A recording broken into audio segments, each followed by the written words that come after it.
Jmenuji se Ivan a to je výzva mého projektu Bouldering Gym Web. V projektu jde o tvoření webové stránky pro boulderingové nadšence, kde budou moct prohlížet různé gymy, získávat informace o trasách, registrovat se, nechávat recenze, hodnotit trasy a tak dále. Hlavním cílem je propojit komunitu a zjednodušit přístup k informacím. Cílem projektu je vytvoření té aplikace, která bude dovolovat všechno zmíněné. Úspěšnost projektu se ocení v aktivních uživatelech alespoň 500, spolupráce s gymy a taky monetizace. Zákazníci a cílová skupina jsou právě nadšenci, boulderoví, správci gymu a taky začátečníci, kteří se chtějí dozvědět něco navíc.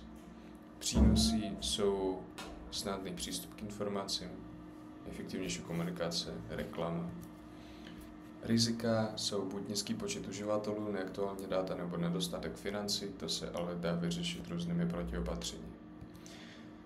Tady jsou odhady nákladů na 3 roky 420 000. Tady je analýza možných příjmů, jako reklamy nebo členství.